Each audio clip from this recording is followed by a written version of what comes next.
राजस्व विभाग इसको कह रहे हैं कि ये नवीन भर्ती है, फिर उसी के बाद राजस्व विभाग ये कह रहे हैं कि मेड़ का विवाद है। अब शासन आखिर चाहती क्या है?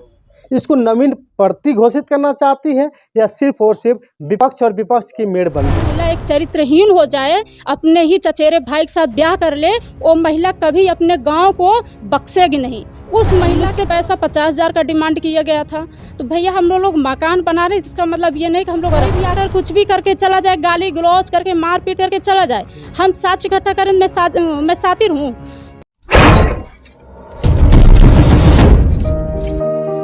नमस्कार। उत्तर प्रदेश के इलाहाबाद में है। तो इलाहाबाद वही जो आजकल प्रयागराज के नाम से जाना जाता है। प्रयागराज में बहुत सारी अजीब गजीब घटनाएं दिखने को मिलती हैं। जब इस दलित परिवार कहीं घर बनवाना शुरू करता है, यानी कि अपने भूमि पर जब घर बनवाना शुरू करता है, तो कहीं न कहीं उस जमीन को नवीन भर्ती साबित कर दिया जाता है। तो या लड़वाने के लिए कुछ लोगों के साथ मिल करके एक मेड़बंदी का खतरा बताया जाता है। ये परिवार जिस परिवार में है, ये देखिए घर है, नवीन घर जो बन रहा है, आपको दिखा दें। ये घर नवीन घर बन रहा है और हम जहाँ मौजूद हैं ठीक यहाँ का जो पिलर दिखाई है, ठीक बगल में इसको प्रशासन नवीन भर्ती कहती है।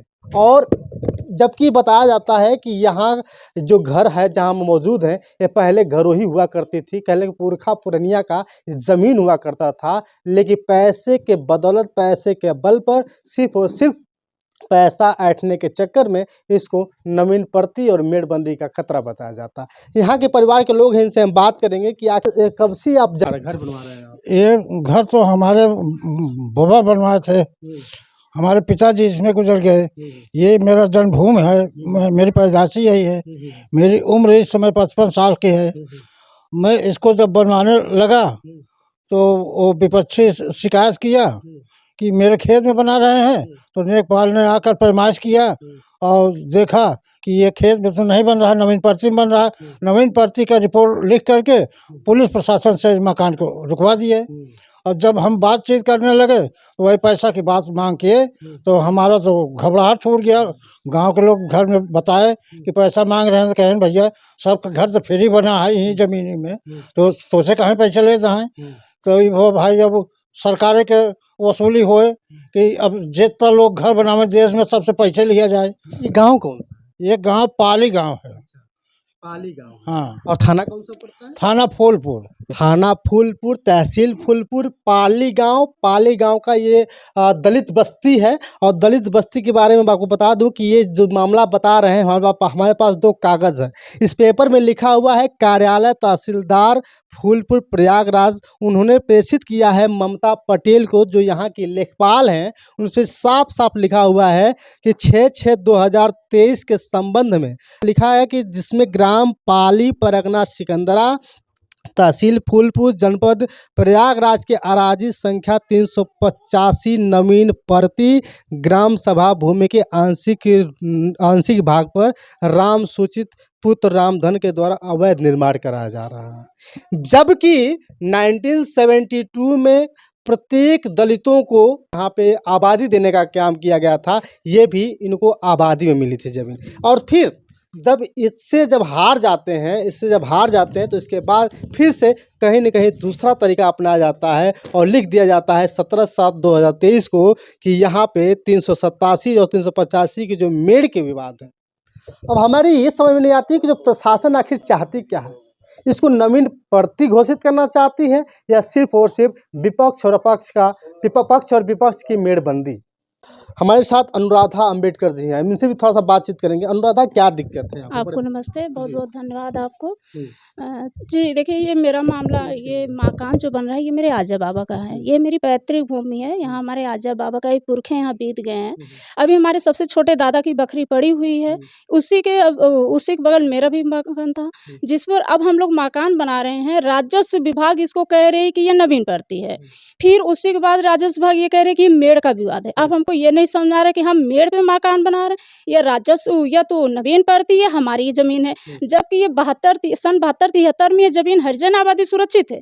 लेकिन इसे प्रशासन का रवैया ये है, राजस्व विभाग की रवैया ये है कि हमें इनको कैसा भी करके प्रताड़ित करना है और इनसे पैसा वसूली करना है।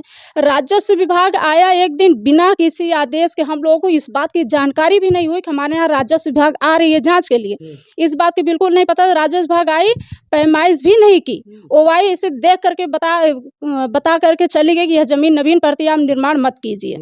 अब तक हमारा निर्माण पूरा हो चुका था, शटरिंग लगा हुआ है, शटरिंग पूरा नुकसान हो रहा है। तो इसी ज़मीन को लेकर राजस्व विभाग मुझसे पैसा मांग करने लगी और इसमें 3 व्यक्ति संलिप्त थे। सत्रजीत सिपाही हैं हमारे यहाँ के थाने के, और हल्का लेखपाल ममता पटेल हैं, यहाँ के कानून को सुप्रीम सिंह थे। मतलब जो पैसा का मांग क्यों किया जाता है? इसलिए कि ये ज़मीन आपका नवीन पड़ती है, नवीन पड़ती ज़मीन है, इसके एवज में आप मकान बनाओ, जिसके एवज में हमको पैसा चाहिए। जब मुझसे पैसा 50,000 का डिमांड किया गया था, तो भैया हम लोग मकान बना रहे, जिसका मतलब ये नहीं कि हम लोग अरबपति हैं। गरीब आदमी है, कैसा भी करके पैसा पाई इकट्ठा करके मकान बनवा रहे। अमीर हो या गरीब मैटर नहीं करता है, मैटर ये करता है कि 50,000 रुपया दो और नवीन पड़ती ही नहीं बल्कि हमारे दूसरे के जमीन पर तुम घर बना लो। ये सिस्टम है कहीं न कहीं फूलपुर तहसील का, है ना। तो इसी में राजस्व विभाग को विजिलेंस टीम के माध्यम से 6,000 प्रथम रुपया 6,000 रुपया देते हुए विजिलेंस टीम ने इन्हें अरेस्ट कर लिया।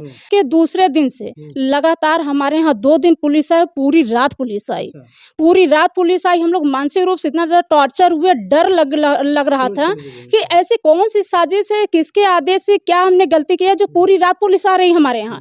उसके बाद जब हमने उनसे सवाल किया कि आप किसके आदेश से आ रहे हैं, आप पास कोई राइट पेपर है कि नहीं है, पुलिस का कोई जवाब नहीं दिया। इतनी चोरी से पुलिस आती थी कि बिल्कुल एक मतलब जूते के रोंग तक आवाज़ नहीं आती थी। 2 दिन तक लगातार पुलिस आई, हम थाने पर संपर्क किए, थाने से हमें कोई जवाब नहीं मिला। फिर मैं चुपचाप मैं चली आई। लेकिन एक सत्रजीत सिपाही है जो थाने का सिपाही है, जिसके पास ना कोई ऑर्डर पेपर होगा, ना कोई महिला कांस्टेबल होगी, ना कोई उनके साथ कोई अन्य सिपाही होगा, लेकिन वह व्यक्ति इस रास्ते से आएगा, पीछे के रास्ते से आएगा, सीधा मेरे घर में घुस जाएगा। हमारे घर में कोई नहीं, उस वक्त मेरी भाभी को डिलीवरी थी। रात में पुलिस आती है, वही महिला कांस्टेबल नहीं, रात में इसी घर में कुछ महिलाएं सोई रहती हैं, परिवार का कोई भी पुरुष पर सदस्य नहीं होता है। आप देखिए इसके साथ क्या होता है। फोन करती है, तो हमने कहा अगर वो फोन कर रही है तो भाई उसके लिए महिला कांस्टेबल आई है, ओ या तो प्रूफ करे। सोचिए महिला कांस्टेबल भी नहीं है करके एक बार का मैंने साक्ष्य इकट्ठा किया, उसके लिए भी बोला जा रहा है तुम सातिर हो। मतलब मेरे साथ कोई भी आकर कुछ भी करके चला जाए, गाली गलौज करके मारपीट करके चला जाए, हम साक्ष्य इकट्ठा करें, मैं सातिर हूँ। उसके बाद उसी के कुछ दिन बाद जुलाई के महीने में कुछ लोग किसान यूनियन के भेष में, कहना नहीं चाहिए पब्लिक के बीच में, लेकिन जो महिला एक चरित्रहीन हो जाए, अपने ही चचेरे भाई के साथ ब्याह कर ले, वो महिला कभी अपने गांव को बख्शेगी नहीं।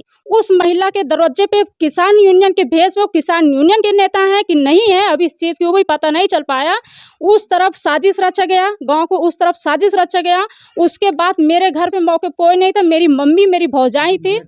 पुलिस आई इधर से किसान यूनियन के लोग लाठी डंडा लेकर के आए। आप देख सकते हैं इधर से पूरा दरवाजा खुला है, उधर से भी खुला है, उधर से कैसा भी करके मेरी मम्मी लोग जान बचा करके गांव की तरफ भागी।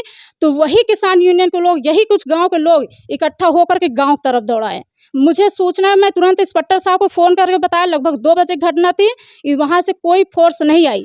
100 नंबर पुलिस है, उससे थोड़ा रिस्पांस मिला। मैं इलाहाबाद से मैं तुरंत अपने मम्मी लोग को लेकर के मैं थाने में गई, लगभग 6 बज गए।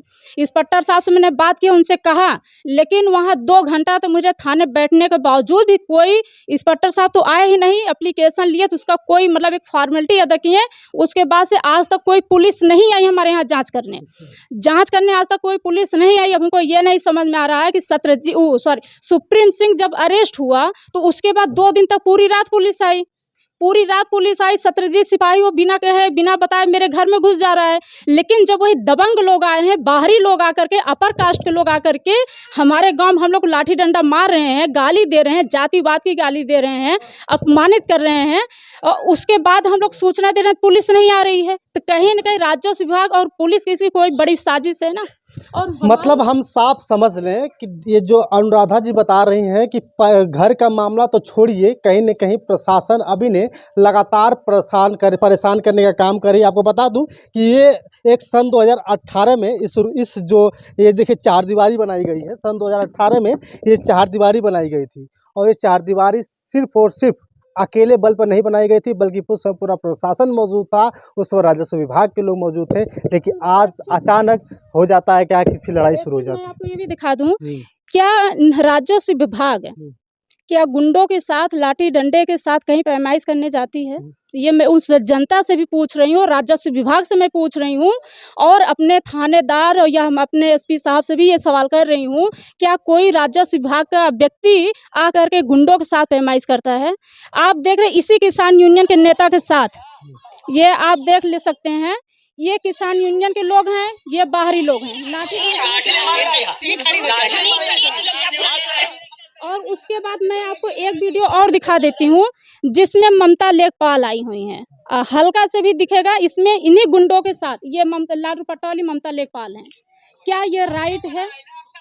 कहीं न कहीं चलिए अभी हम आपको बता दूं कि कहीं न कहीं साफ यहाँ समझ में आ रहा है कि राजस्व विभाग की छोटी सी गलती नहीं है बल्कि बड़ी गलती है। कभी इस ज़मीन को नवीन परती बताती है, कभी इसी ज़मीन को मेड़बंदी का खतरा बताता है, कभी तो ऐसी स्थिति आ जाती है कि रात में पुलिस प्रशासन बिना विचार के, बिना आर्डर के, बिना आदेश पत्र लिए ही इनके घर में घुस जाती है। ये इतना नहीं, जिन लोगों का नाम ले रही हैं बार कह रही हैं कि ये लोग हमें आए दिन टार्चर करते रहते हैं, अभी तक कोई प्रशासन इस मामले को संज्ञान नहीं लेती है। एसपी ऑफिस जाती हैं तो क्या बोला? मैं एसपी साहब से मिली, मैंने उनसे सारी बात बताई तो उन्होंने सीधा कह दिया आप थाने पे जाइए।